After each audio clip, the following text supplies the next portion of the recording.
For years, there was one voice missing from the story everyone thought they already knew. Rob Reiner was everywhere. Interviews, politics, Hollywood retrospectives. Penny Marshall was remembered as a legend, celebrated after her death with tributes that painted her as endlessly lovable, fearless, and groundbreaking. Their names were dissected, praised, criticized, and preserved in pop culture history. But their daughter stayed quiet. No dramatic interviews. No tell-all books. No public corrections. Just silence. And that silence became louder after Penny Marshall's death in 2018.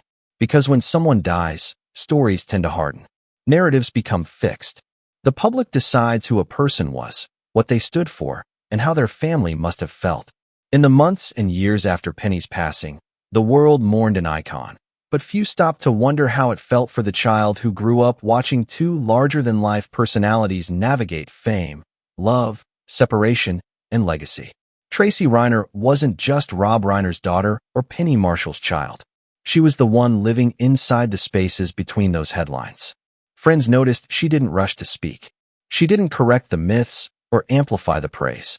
And in Hollywood, where silence is often interpreted as distance, people began to speculate. Was she protecting something, avoiding something, or simply waiting? Then, years later, she finally spoke, not with anger, not with bitterness, but with a calm honesty that reframed everything people thought they understood. What she said didn't tear anyone down. It didn't rewrite history, but it did something far more unsettling. It reminded people that public legends are private parents first. She spoke about grief that didn't arrive all at once, about losing a mother the world felt entitled to, while trying to grieve in a way that didn't belong to anyone else, about a father who was present in the public eye, but whose role at home had its own quiet complexities. Most importantly, she addressed the strange burden of inheriting a story already told by millions of strangers. Because when your parents are famous, your memories don't belong only to you. They belong to fans, journalists, documentaries, and nostalgia. And after death, those memories become even harder to protect. Her decision to finally break the silence wasn't impulsive. It came after years of reflection, distance, and healing. And when she did speak, it wasn't to chase attention. It was to reclaim something deeply personal. But to understand why her words carried so much weight, you have to understand the world she grew up in, a world shaped by two Hollywood powerhouses long before she ever had a choice. And that story begins long before the fame, the divorce, or the loss that would eventually bring everything into sharper focus. Tracy Reiner was born into a world where last names opened doors before she ever knocked. Rob Reiner wasn't just another actor. He was television royalty, the son of Carl Reiner, carrying a legacy that already shaped American comedy. Penny Marshall was rising fast, magnetic and unstoppable, carving out her own place in an industry that rarely made room for women like her. Together, they looked like a Hollywood fairy tale from the outside. Inside the house, it felt very different. Tracy was adopted as an infant, something her parents never hid from her. In fact, they treated it as something sacred. Penny, especially, made sure Tracy understood she was chosen, not accidental. But being chosen by two people constantly pulled in different directions by fame came with its own quiet complications. Dinner tables weren't always predictable. Schedules changed. Sets replaced routines. Conversations stopped and started again days later. Tracy learned early that love didn't always look calm or consistent, even when it was genuine. When Rob and Penny divorced in 1981, Tracy was still young enough to feel the shift, but old enough to remember the before and after. One household became two. The energy changed. The tension didn't explode, it dissolved. And that kind of separation can be more confusing than loud conflict. There were no public scandals, no ugly tabloid wars, just two ambitious people realizing they worked better apart than together. For Tracy, that meant learning how to exist in the space between them. She watched her mother become a powerhouse director, breaking barriers with films that defined entire generations. She watched her father evolve into a filmmaker with strong political opinions and a public voice that grew louder over time. And through it all, she remained the constant, the one thing they both agreed mattered most. But even love has limits when careers demand everything. Tracy has spoken about how fame distorted normal childhood markers. School events felt different when other parents recognized her last name. Friends didn't always see her as just Tracy. She learned early how to read rooms, how to shrink when attention grew uncomfortable, how to listen more than speak. She wasn't pushed into acting. No one forced a career path on her. In fact, she resisted Hollywood for years, choosing work behind the scenes, production roles, anything that let her stay close without being consumed. That choice alone said a lot. Because when you grow up watching fame up close, you learn what it takes, and what it takes from you. Rob and Penny loved her fiercely, but they were also human.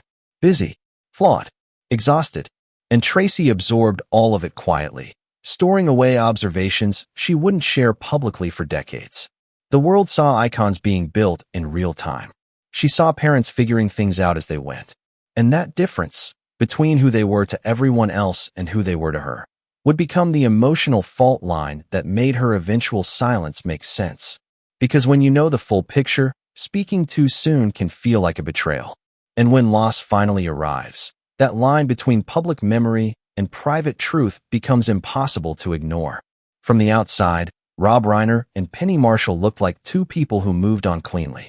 They co-parented without public drama. They praised each other professionally. They showed up to events with smiles that reassured the world everything was fine. And for the most part, it was.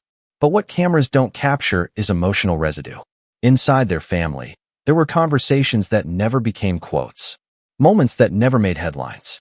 Long stretches where Tracy learned to adapt instead of complain. She has since acknowledged that her parents' separation didn't damage her in obvious ways. There was no explosive trauma, no chaos. And yet, there was something quieter, a constant recalibration. Learning which version of her parents she would get on which day. Learning how to be flexible when adults were tired, distracted, or overwhelmed. Penny Marshall, in particular, was a force of nature. Brilliant, funny, deeply loving, but also stubborn, emotionally guarded, and always moving forward. Tracy has hinted that her mother didn't always slow down long enough to process feelings in real time. Work became both passion and escape. Success filled space that grief and uncertainty might have otherwise occupied. Rob Reiner was different. More verbal, more openly reflective, more willing to engage publicly with ideas, politics, and emotion. That difference created balance, but it also created distance. Tracy often found herself translating emotional languages between two people who loved her but expressed it in very different ways. And that's where the Real story lived. Not in arguments, but in absences. Not in anger, but in things left unsaid. As Tracy grew older, she began to understand that her parents weren't withholding love. They were navigating lives that had been shaped by ambition, pressure, and expectations long before she arrived. That realization didn't erase the weight she carried, but it gave it context. Still, context doesn't cancel impact.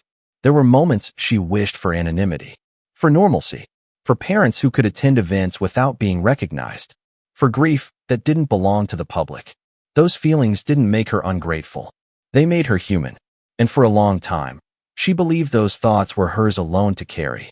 That's why her silence after Penny Marshall's death felt intentional. She wasn't avoiding the truth. She was protecting it. Because when the world mourned Penny, they mourned a symbol, a pioneer, a cultural touchstone. Tracy mourned a mother whose flaws were inseparable from her love. A woman who gave her everything she could, even when she didn't always know how to give more. The cameras never captured those contradictions, and Tracy didn't correct them, until grief itself began to change shape. Because loss doesn't stay frozen in time. It evolves. And eventually, it demands expression, not for the audience, but for the person carrying it. And when that moment arrived, Tracy realized staying silent no longer served the truth she had spent a lifetime holding. When Penny Marshall died, the world reacted instantly. Tributes flooded in. Co-stars shared stories. Directors credited her for opening doors that had once been locked tight. Her name trended. Her legacy was sealed almost overnight, wrapped in warmth and admiration. For Tracy, the experience was disorienting. Grief didn't arrive as a single wave. It came in fragments. In private moments that clashed with the public celebration. In the strange realization that her mother no longer belonged to her alone, not even in death. She has described how mourning felt delayed, interrupted by responsibility and restraint. Every statement carried weight. Every silence invited interpretation. Saying nothing felt safer than saying something wrong. But grief has a way of surfacing when defenses weaken. As time passed, Tracy began noticing the subtle ways loss reshaped her relationship with her father. Rob Reiner was still very much alive, still active, still public. And suddenly, the contrast between presence and absence felt sharper than ever. Losing one parent changes how you see the other. Conversations took on new meaning. Memories resurfaced with different emotional colors. Moments once dismissed as ordinary felt precious in hindsight. Tracy found herself reevaluating childhood experiences not with judgment, but with empathy. She saw her parents not as icons, not as cautionary tales, but as two people doing their best with the tools they had. And that realization hurt more than resentment ever could, because understanding doesn't undo loss. It deepens it. At some point, Tracy recognized that staying silent wasn't protecting her family anymore. It was protecting the public from complexity. And complexity was exactly what the story needed. When she finally spoke, she didn't frame her words as revelations. There were no accusations, no corrections, just context. She spoke about love that was imperfect but real. About a mother who showed affection through action more than words. About a father who expressed care differently, sometimes awkwardly, sometimes openly. Most importantly, she spoke about how death freezes people in the version the world prefers, not the one their family lived with. Breaking her silence wasn't about rewriting Penny Marshall's legacy. It was about reclaiming the right to remember her fully. And in doing so, Tracy acknowledged something many people never say out loud. That grief doesn't need an audience. But truth sometimes does. Her words didn't close the chapter. They opened a deeper one. One that shifted the focus away from fame and toward humanity. And as people listened, something unexpected happened. They didn't turn away. They leaned in. Because what Tracy shared wasn't just about her parents. It was about how we all struggle to reconcile who people were to us versus who they were to the world. And that realization set the stage for why speaking now, after so many years, mattered more than ever. Time changes what silence means. In the years immediately following loss, silence can be survival. A way to breathe. A way to grieve without being pulled apart by expectations. But as distance grows, silence begins to sound different. Less like protection, more like absence. That's the space Tracy Reiner eventually found herself in. Her parents' stories had been told and retold without her voice. Not maliciously, not inaccurately, just incompletely. And the longer she waited, the more she realized that the missing piece wasn't scandal or contradiction. It was nuance. Speaking now wasn't about correcting the past. It was about allowing the present to exist honestly. Tracy understood something most celebrity children learn too late. If you don't define your own truth, someone else will simplify it for you. So when she chose to speak, she did it carefully, deliberately, without spectacle. She acknowledged the love she received. She acknowledged the gaps. She allowed her parents to be brilliant and flawed in the same breath. And in doing so, she gave the public permission to see them not as monuments, but as people. That matters more than it seems. Because celebrity culture thrives on extremes. Heroes or villains. Success or failure. Perfect parents or damaged ones. Tracy's voice disrupted that pattern. It reminded people that most families exist somewhere in the middle, quietly adapting, quietly loving, quietly struggling. Her timing wasn't accidental. By waiting, she ensured her words wouldn't compete with mourning or legacy building. She spoke when emotions had cooled enough for reflection to land. When listening became possible. And perhaps most importantly, she spoke not as a daughter seeking validation, but as an adult at peace with complexity. That's why her message resonated. Not because it was shocking, because it was grounded. In a culture obsessed with instant reactions, her restraint felt almost radical. It showed that silence isn't weakness, and that speaking later doesn't mean speaking too late. For Tracy, breaking her silence wasn't an ending. It was a boundary, a way of saying that her story exists alongside the public one, not beneath it. And for anyone watching, listening, or recognizing pieces of their own family in hers, that might be the most powerful legacy of all. Because fame fades, headlines disappear, but the way we remember the people we loved, fully, imperfectly, honestly, is what lasts. Ready to publish.